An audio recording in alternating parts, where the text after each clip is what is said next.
Some people are very famous, other people are sort of famous, but most of us aren't famous at all. But one thing we all have in common is everybody's got a great story, usually more than one, but they got one story that sticks out in their mind, and we're going to talk about that and maybe some other stories today too, as usual. And we have a great guest with us today. She was born in San Francisco, raised in California, became a teenager in San Diego, and she was a West Coast California girl. Got out of school, and she's like a lot of us, I think. We kind of drifted around, not totally happy, trying to find our mission. I hate to use the cliche, the meaning of life, but somewhat along those lines, until you find that. And I went through some parts of my life like that, and obviously I found what I have a passion for. But eventually she got on with the Disney Corporation. She became the strategic planning director for the Magic Kingdom. Big job. From there she became an independent consultant, working with different corporations as a life coach and doing some other types of consulting. Some of her clients, United States Navy, University of West Georgia, Tulane, Whirlpool, Westinghouse, and on and on and on. Big companies that everybody knows who they are. But she found a niche working with these corporations and helping train their people to be better people and better leaders.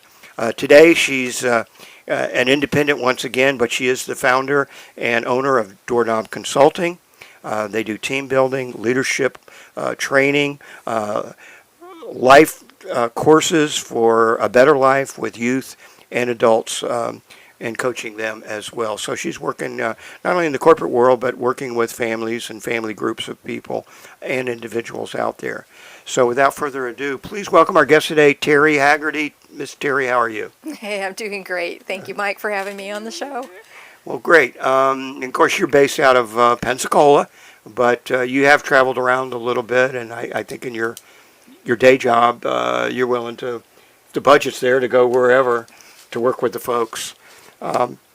Let's talk a little bit about, we kind of like to go back in people's lives, and it kind of gives us a better understanding of why you ended up in the profession that you're in today or whatever your mission might be. But, I touched on it, but talk a little bit about, growing up on the West Coast. You were out there in the golden days of California. I lived out there in the 60s and 70s.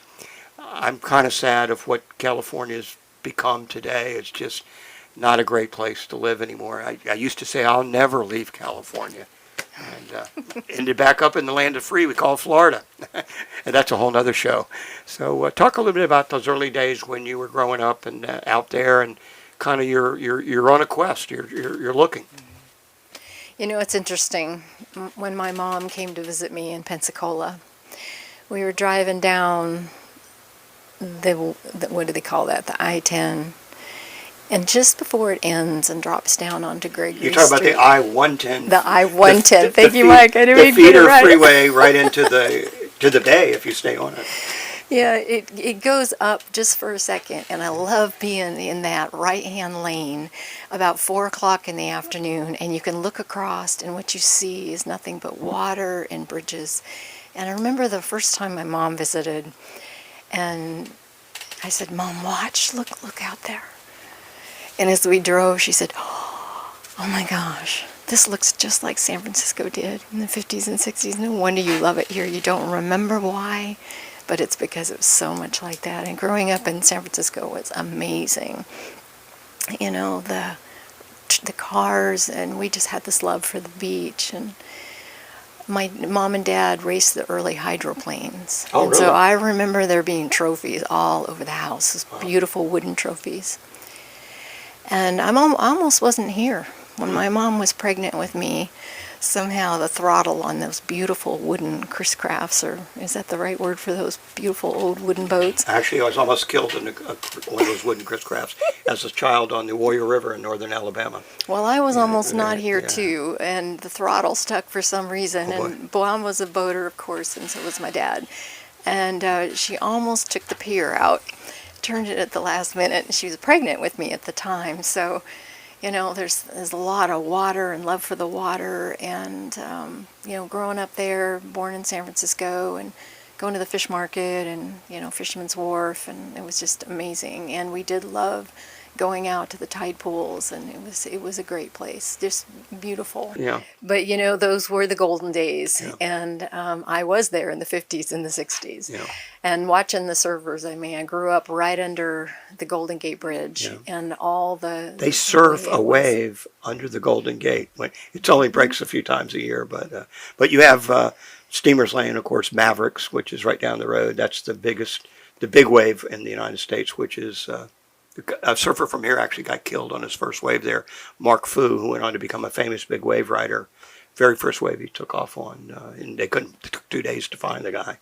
But I believe it. you know, I'm also cut my teeth surfing in Florida, and even in Southern Cal, that water's cold. But Oh, it's so cool. I used to be able to take it, but I can't take it anymore.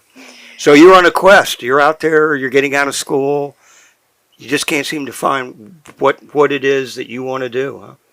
Well, you heard my heart, Mike. You really did, and you're very good at doing that with all of us. Thank you. But with me especially, you know, during those times, it was basically just kind of following the other people, or people you saw maybe on the TV or heard on the radio.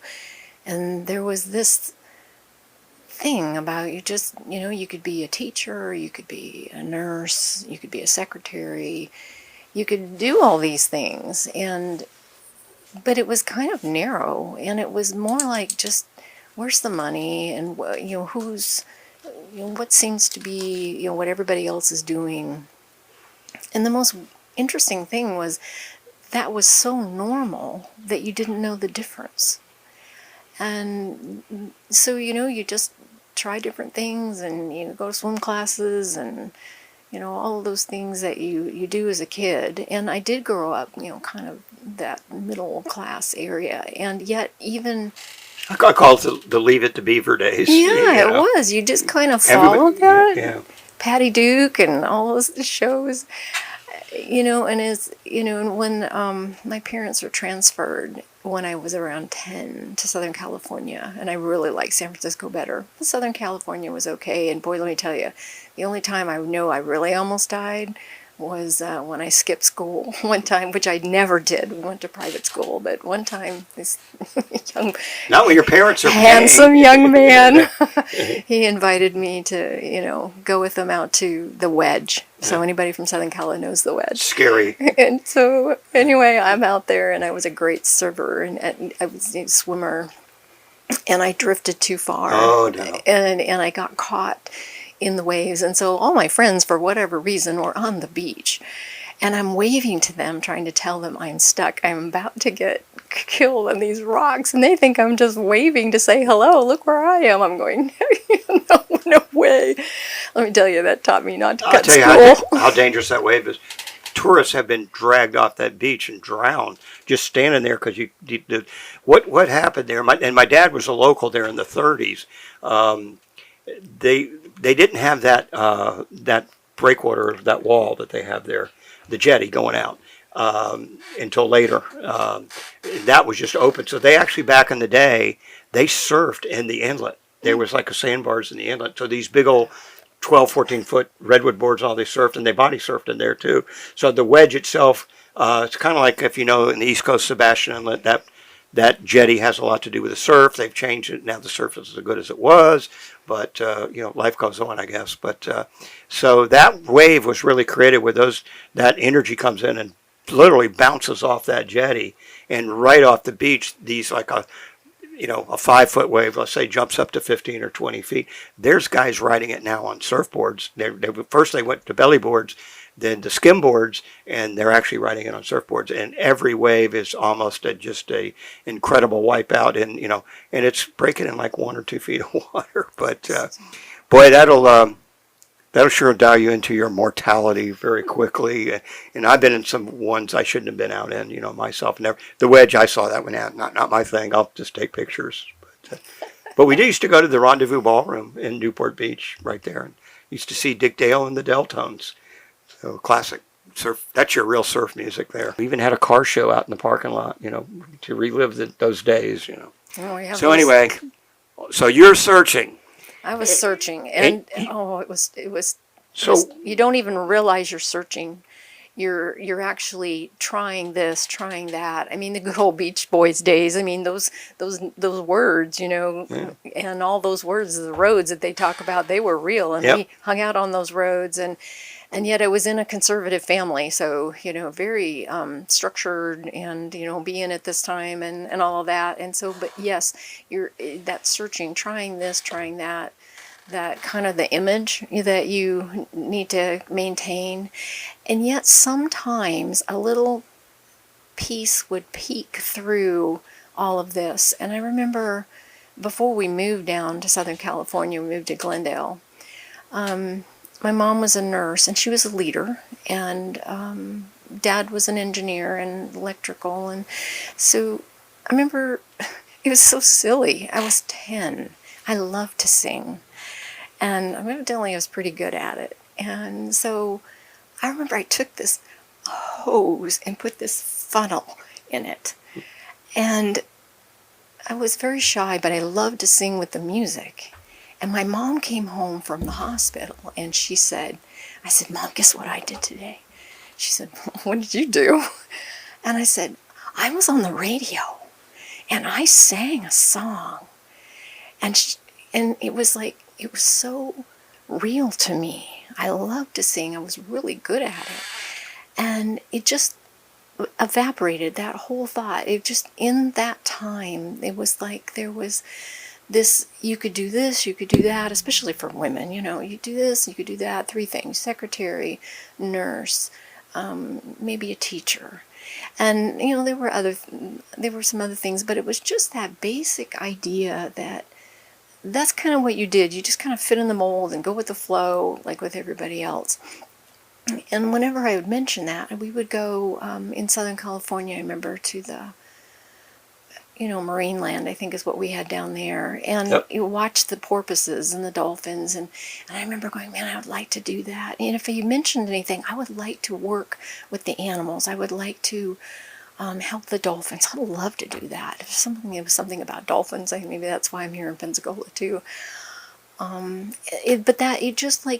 You make that comment, but it didn't have a place to land. Well, was there a point where you happened to hear a seminar or take a course or read a book or something that was going to set you up to your career that you've been in now today and for years, and you're good at it? So that's a great question, because I knew I'd watched my mom be a nurse. She was a pediatrics nurse, and it's a real pain to be the daughter of a pediatrics nurse, because whatever happens to the kids, you end up being protected from that.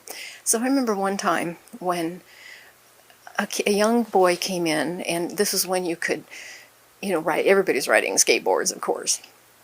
And he was carrying this bag of Coke bottles to get the refund. Well, he crashed, and he comes into the hospital and ends up in the peds, and he's all cut up with this glass. Well, there went my skateboard, and so things like that. So I thought, I don't want to be a nurse, but I do think I would like to be a teacher. And so I remember when I was young, taking all this nursing stuff that my mom had and pretending to be a teacher of nursing. And so as things went on, it just became more logical. Well, out of those 3 that seemed to be the ones you could choose at that point would be to go into something to do with teaching. And so that's kind of got the set at the beginning, but it was somewhat interrupted when I decided to marry young and looking again for who am I? What is my life? And, being a mom and all that, so I was married young and had, kids fairly soon. So we had them when we were, before I was 20, so I was a young mother. And still searching. I remember that feeling all my life. Who am I? What am I here for? And I remember, because we did go to church, we were kind of in that conservative, middle-class vein. And I do remember asking questions of God and saying, I don't, this verse makes no sense to me. This just doesn't make any sense. Can you please explain this? And I remember thinking that as a young mother, saying, I have these little plaques around and things like you have, and saying, the joy of the Lord is my strength. What in the world does that mean? And so there was a search of always, it's kind of like the status, you always had a little bit of status, how you dress and church you go to and all that, but it was still those roles. And even early on, following my mom's leadership, we did belong to a very large church at that time.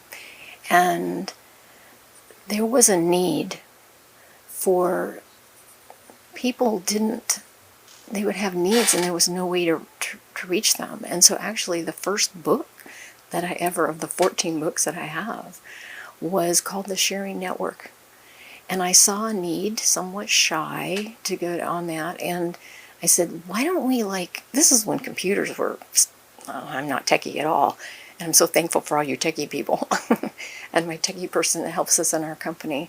But I remember creating this program and pulling a team together and saying, why don't we find out all the people that have services or that are willing to help church members? There's 3,000 people in this church. Wow. It was a university church. Yeah. And then why don't we have behind the tithe envelope a card where if somebody has a need during the week or whatever, they could turn it in with the offering, and then our little committee, and one of them was a techie person, we could match them up. And we did, and that was called the Sharing Network. And it became so successful in helping people of the church helping the church members. It was amazing. It was such a big church. You hardly knew anybody except for your own little group of people. And it connected to the college. And it had a big write-up in the world paper for the church. And so people started getting these questions from all over the world, and that's when we went ahead and met the book, because I didn't have time to tell all these people everywhere, how do you do this kind of thing. Yeah. So that was kind of the beginning, and then when the kids that was definitely a great training ground. It was a training ground, and education was always so important to my family, and so marrying young, I ended up stopping school at the end of my sophomore year. But yet, little by little, even with the children, I would go to school, take classes, do this, do that, and it was always early elementary ed. My AA degree was in early elementary education, and I was a valedictorian for my class, and that was at Walla Walla Community College. And so, moving on into education to me seemed a natural flow. And so. Did you become a teacher in public schools or private schools? Or? Yeah, back then you could do that, kind of work with another main teacher. So I taught in private school, public school, right. Special ed. And it's interesting, my name is Haggerty, and the teacher that I taught with was Haggerty. So we had a Jackie Haggerty and we had a Teri Haggerty all in the same room.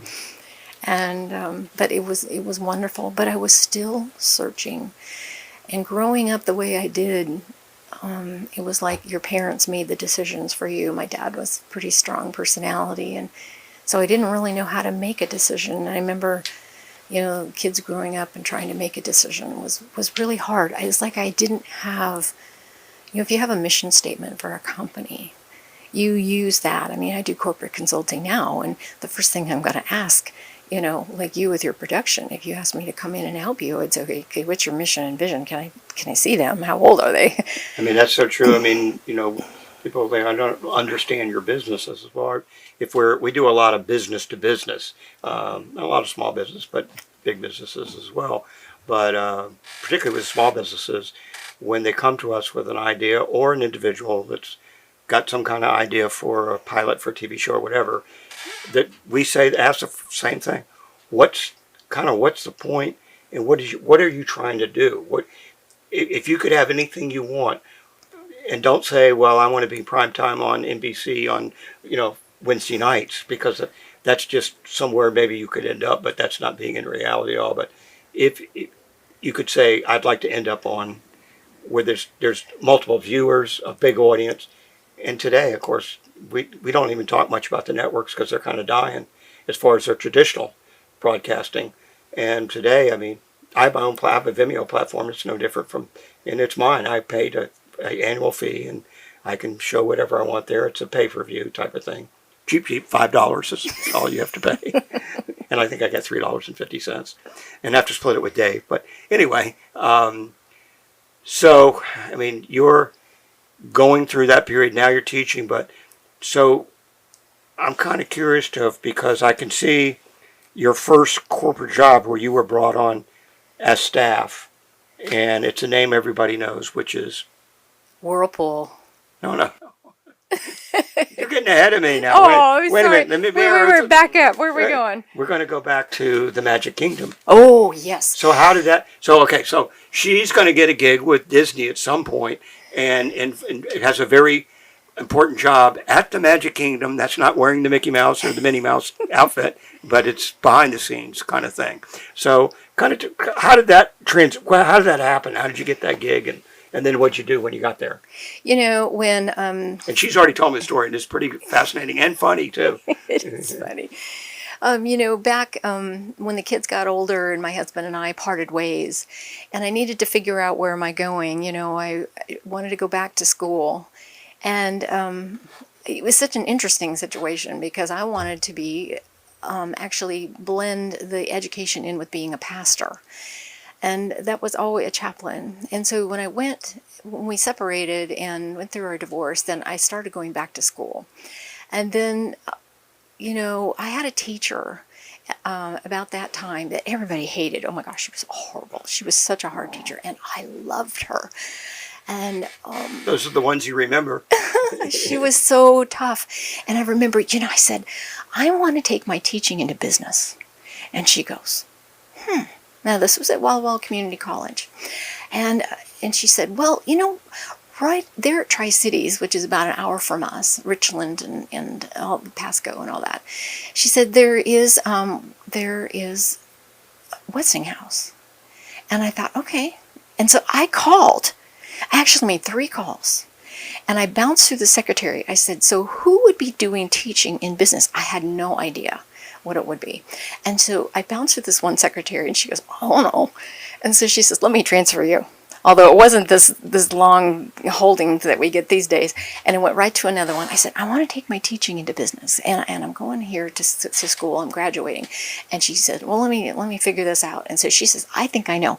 She bounced me into the organization development department. Well, for some reason, my enthusiasm or something must have impressed the director for the organization development there. And it was the Hanford. It was the cleanup for the nuclear stuff that was going on there. And she said, we want to bring you on.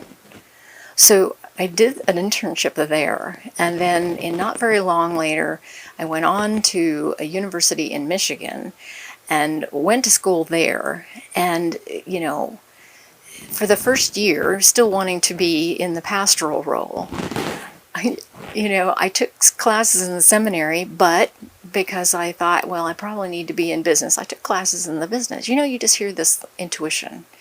And at the end of the year, when I had no more electives left, I thought, well, I'm going to go into the seminary. I really like this. And a voice kind of in my mind spoke and said, nope. And it was a voice that you just kind of listen. When you hear that voice of authority within, you know you're being directed. And it said, you will minister, but it'll be through business. And that was the end. And from there on, I went on in business. I cried my way through accounting. It was awful. So you would never want me to do taxes or anything. And boring. So boring. Yeah. And at the end, when I was graduating with honors, I went into the library, and we could have looked it up on the computer. But I went to the desk and I said, can I have the original book? This huge, thick book of all the organizations in the United States. And so I flipped open the page, and there were 2 organization development associations in the United States. And there were phone numbers. Well, I get on my phone and I call. One, I just got this voicemail. But the other one, the man that owned the organization answered. And he said, you're there and you're doing, and at that time Whirlpool was there.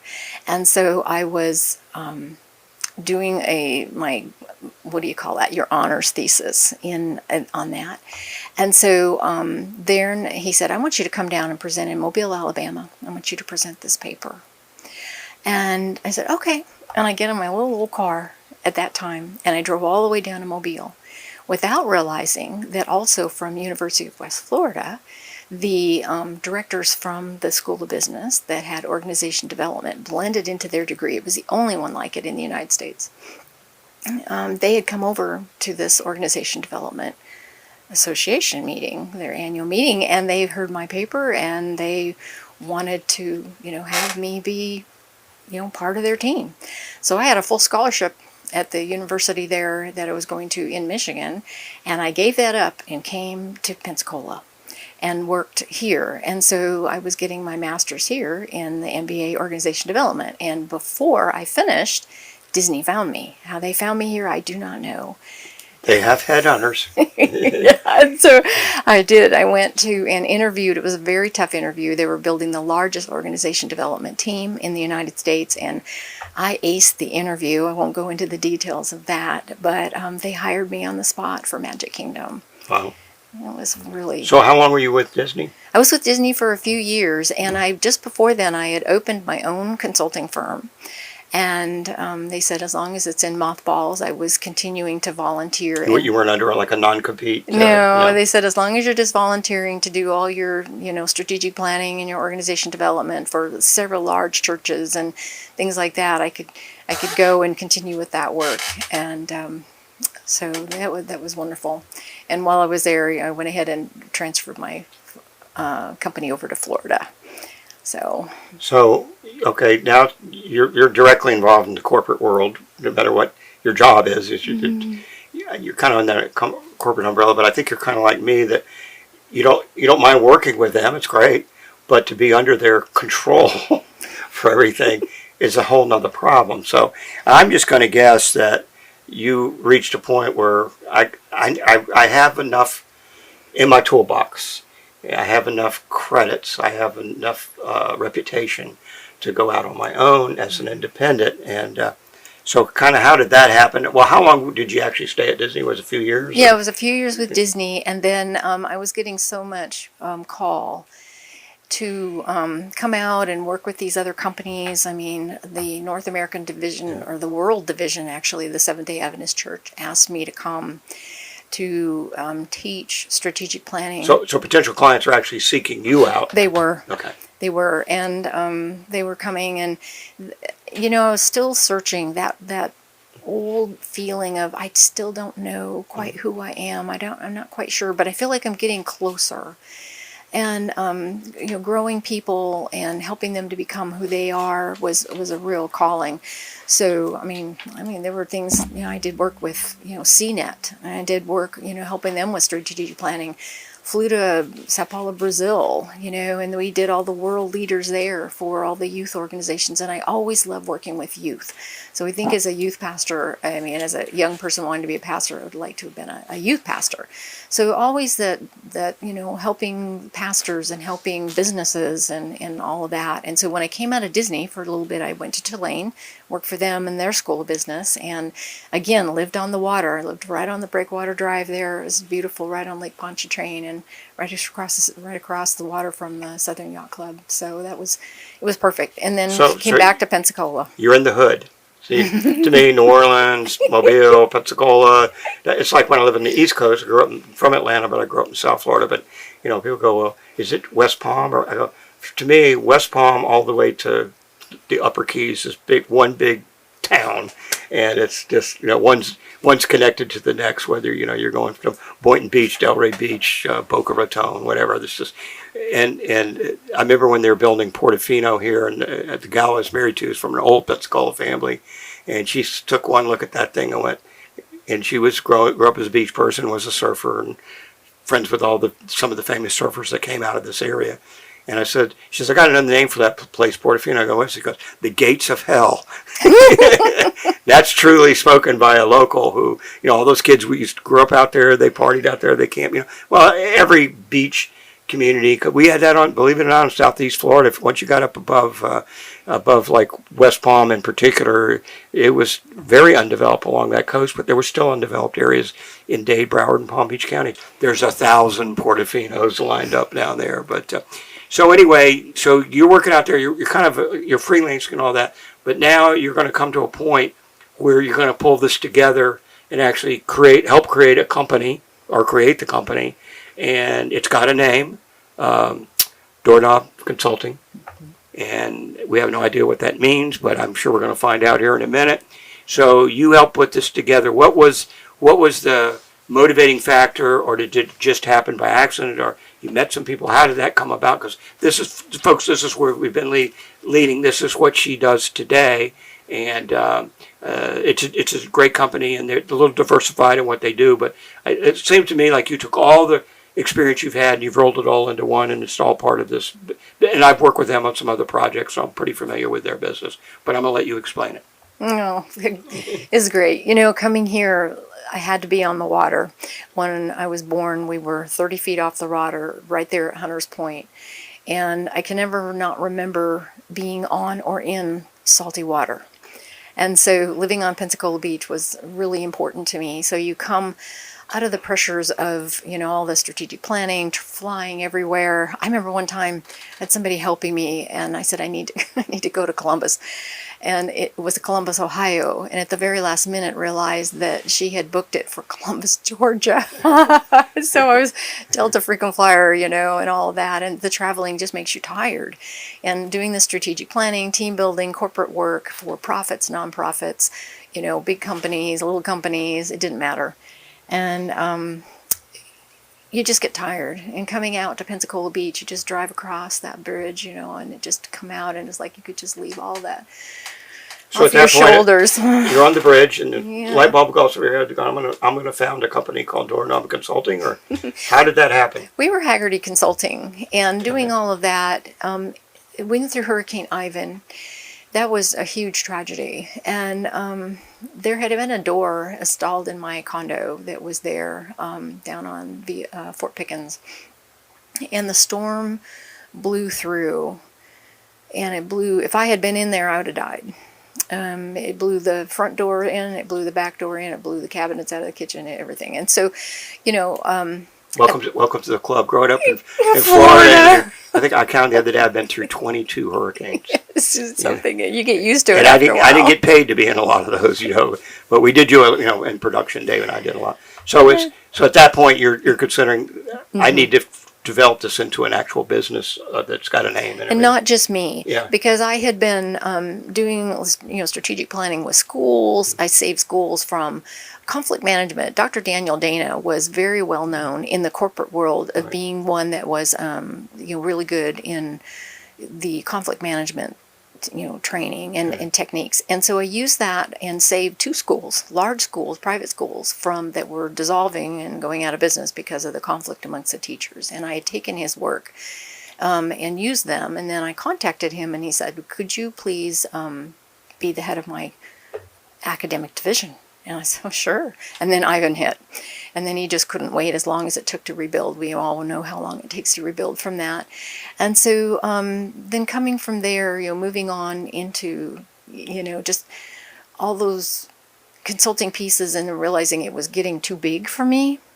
And, done a lot of work with the, just with the school. When did you actually roll it out, though, at that point where now you've got a team of people, you've got a corporate name, you're putting programs together for, I guess, both corporate and individuals, so you work in both worlds with, I guess, I like to say civilians, but families, troubled youth, that type of thing, but also team building and leadership things, which are important. If you're going to move up the corporate ladder, the more of this you can do, the higher up you go, and of course it means a bigger paycheck too. But so about what year did that all happen? 2010. 2010. So, I was actually in a motorhome. I remember the very place I was. Mm-hmm. And in 2004, just before the hurricane had hit, the juvenile justice director for Circuit 1 had said, could you please take your coaching, because I was a life coach at that time, certified under International Federation and the Success Unlimited Network. And he, so in 2004, I had done a program for juvenile justice, and it had, in those kids, and they said, what are you doing? You're just meeting with them for a short time. And I had, once that program changed, in 2010, I'm still kind of searching, what is it? What do I need to do? Where do I need to be? What does this need to grow into? And I remember hearing, you're supposed to write the youth book right here. This one right here. Can she hold that up, Mark, or that's something you got to scan? And I can give a scan too. Bring it to the camera, yeah. There you go. So I remember hearing that thought, and I remember arguing that thought. Oh, now this is a book you wrote? This is a book I wrote. Okay. So this is basically our second one. Our Sharing Network Okay. was our first one, but this was the first one. And the important thing about this, and that really took me into Doorknob Books, and then eventually became Doorknob Consulting, because Doorknob is about being the tool to open the door so that people can find their lives, figure out who they are, and live a life that fits them at any age.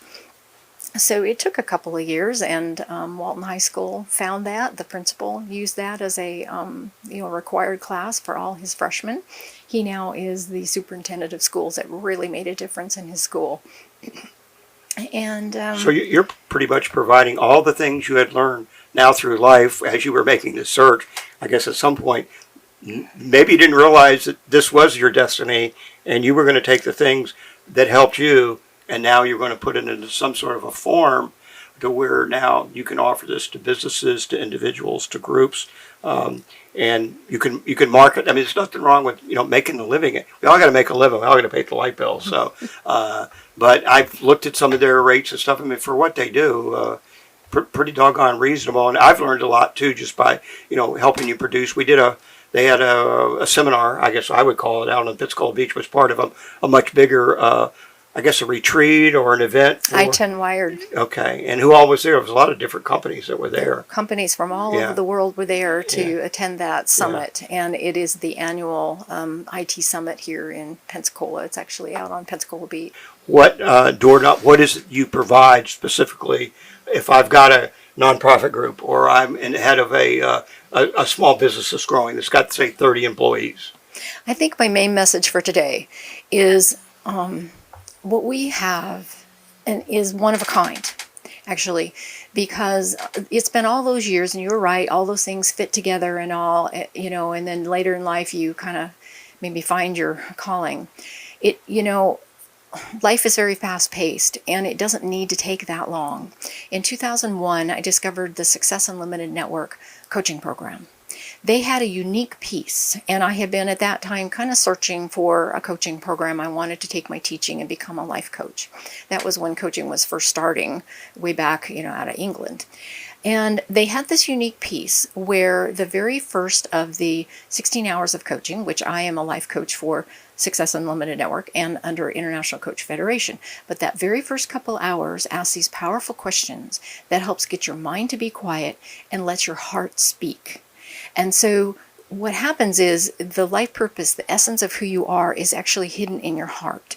And because your mind hears, all the things that it hears, which is what I've been growing up with. The mind was always in control. The heart was taking the back seat, both with people hearing me and myself. And so the most important thing is to be able to go through that kind of questioning, understand your life purpose. So we have the picture of a house, and the foundation is life purpose, which is that description, like the mission statement where we mentioned earlier on at the beginning of our talk. And when you understand and you have your life purpose statement, which is no longer than a mission statement, then you base all the other decisions of your life. And when we're talking about life coaching, we're talking about health and fun and relationship with your significant other. We're talking about your kids and friends and spiritual development and all those things when you're talking about that. But when you have that mission statement, that life purpose statement, your life is to know who you are and live a life that fits you. I mean, maybe that seems selfish, but do everybody else a favor. I mean, when you're driving your car, stay in your lane. Right. So we have a picture of an arrow, and I think we're going to put that, video, drop that into here, that, in your arrow, in that place that you are, in your essence of who you are, in your life purpose, it's where you're happy and efficient and effective. When you get out of it, 3 bad things happen. It's not a good place for you. It's not a good place for the people around you because you're not in a good place.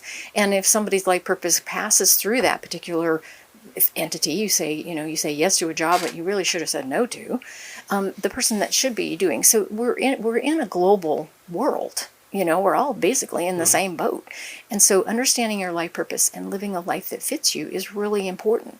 And so all of these books in 2010, when I heard that idea that I needed to write the youth book, I went to the founder of this program and I said, may I use a few pieces? And he said yes and gave us permission. So in these books, both the parenting book and the youth book here for teens, it does have that piece in there, that life purpose piece, and then help the young person, that life purpose piece that helps that young person to understand who they are and how to live a life that fits them.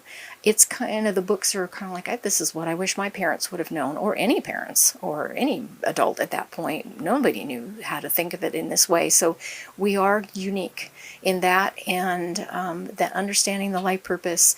And this first book is for teens, and it's been used by many teens. It's a quasi workbook, so it asks those powerful questions, which is what coaching is, and they can write the answers.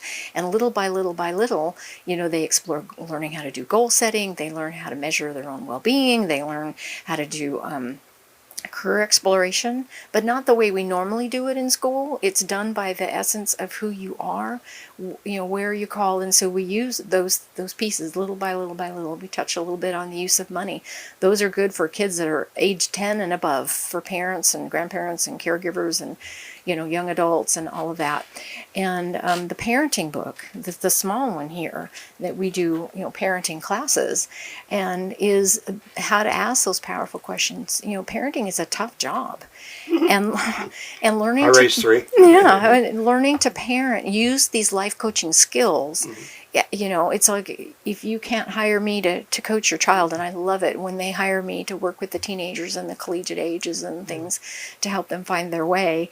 And we do like a whole coaching program with them. Let me start, because I don't want to go past the books here. Yeah. As far as so can people buy these books on their own, or is this part of your curriculum when you set up sessions with the client?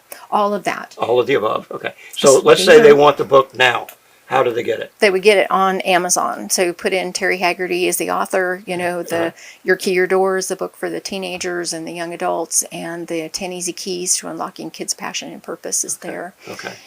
But we find that... So they're on Amazon? They're on Amazon. Okay. And we have that on our website, doorknobconsulting.com is the website. There's links there as well to the books. All right. Well, let's just say I'm wearing several hats. I've got a growing business. I'm not huge, but I'm not a startup either. Been around a few years.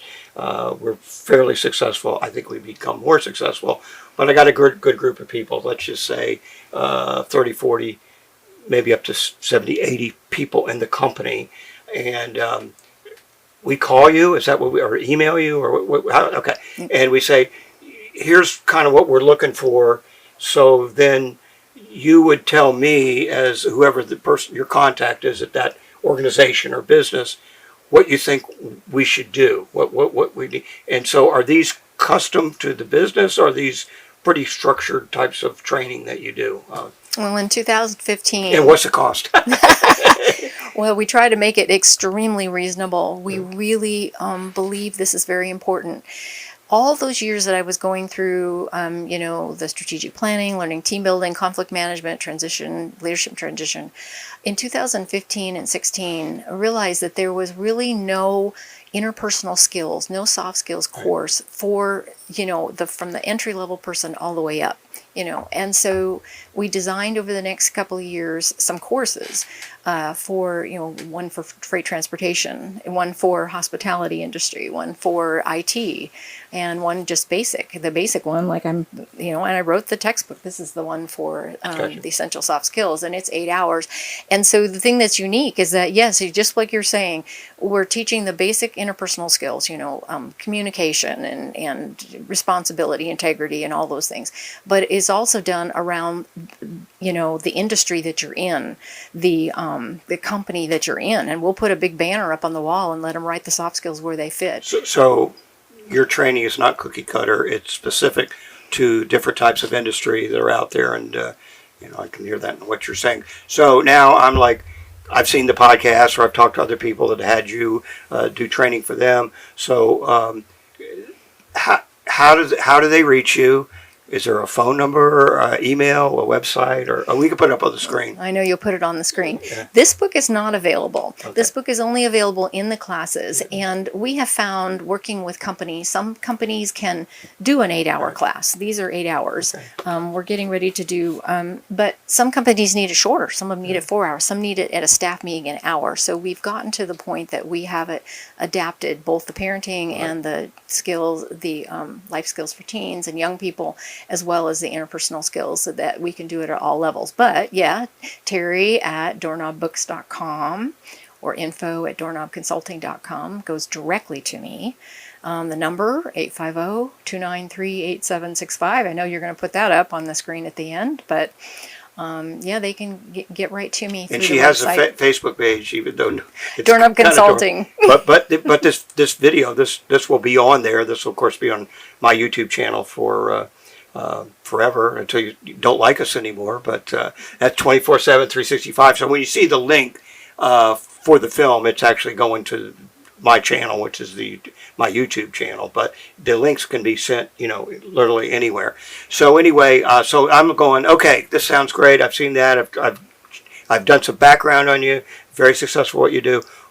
So at this point I go, we make widgets. They're the best widgets in the world, but we need to get our people to understand this is the best widget in the world, and they need to believe in that. But we still need to get this team training and leadership. So at that point, do I tell you what my budget is, or do you tell me what some of this stuff costs? Is there an introductory type of thing? There is. I'll have a short meeting and I'll ask, if this is successful, what would be the outcome? Okay. And we do know that 85%, and even more now in the last few years, 85% of company success is in the interpersonal skills, because it's your relationship with your customers that are key. That's what keeps your customers coming back. There are many companies now that are competitors. Well, so how do you differentiate yourself? It's in your people. And so knowing how to do that, and it also is a they get their certificates, they finish. If they do have to transfer, maybe they're military, they have to transfer and go to some other career or some other state or work. And they can take that certificate, and it lists all the soft skills. Lean Six Sigma lists all those on there, and so it's a perk for the employee. So I'll come in and I'll say, what is the outcome? What are you trying to solve? And so we'll look at the company. Where are the skills that you think are the weakest, and we can put those in specifically. Maybe one department's not talking to the other department, and we can kind of talk about that. So hear that, folks? She's puts together a program. There's some stuff structured, but a lot of it is put together just for you, whether it's a nonprofit, just some kind of club or group, and then right up to our regular people that are in business and corporate and stress and all the things that go with that. So, that's wonderful.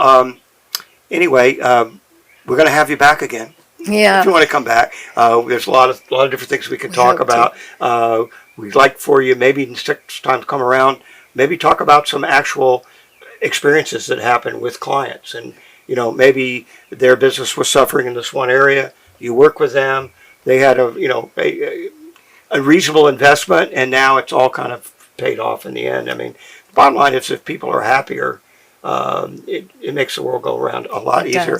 We have a pretty famous guy from here that did this with hospitals, Quint Studer, and he's a renowned author and so forth. He's actually one of the interviews on our book there for you go. our youth. But Quint, he was messed up in life, and he was doing this. He was searching, and he ended up managing a hospital up in, I guess they call them St. Elsewhere. It's kind of the hospital in the hood that nobody wants to work at.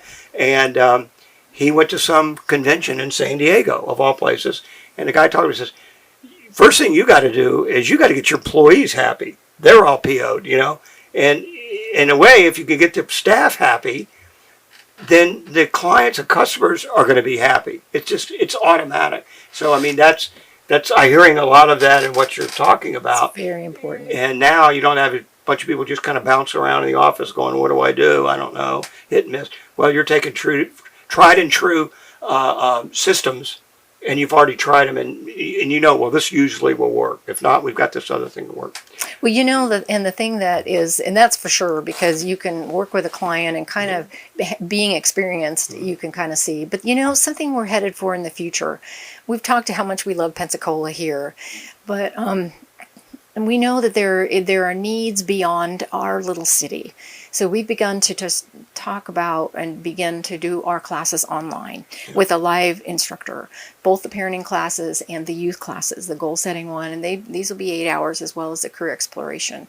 So we know that moving this so that people can come in from around the world. A lot of times the parents will say, hey, it's not just my child that needs coaching, it's me. I don't know how to do this. And so we have the foster care program that comes to us that says we've got so many people that need to take this. We just did a job at the jail, with the parenting class. And so getting this online, and there's also lots of nonprofits, there isn't always grant money out there, and they're looking for sponsors they want these classes for their organizations. And so we're always looking for sponsors. It doesn't cost that much to do any of this. But if somebody says, I think it would be important for the youth, at these programs, these classes, these summer camps, to have this, instructors do need to be paid.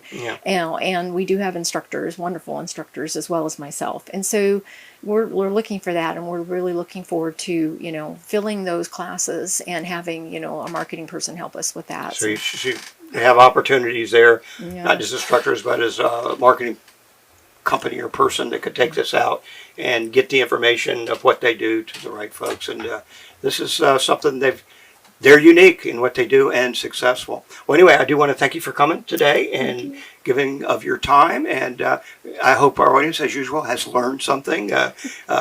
We try to be entertaining, but a lot of these shows we sometimes get a little more serious than other times. But stick around. All kinds of different great folks coming on in the future here. And we got producer Mark working 24 hours around the clock editing these shows as we get them done. So thanks again. Just remember, some people are very famous. Other people are kind of famous. But guess what? Most of us aren't famous at all. But we've all got at least one, if not more, great stories. Thanks for joining your stories, and we'll see you next time.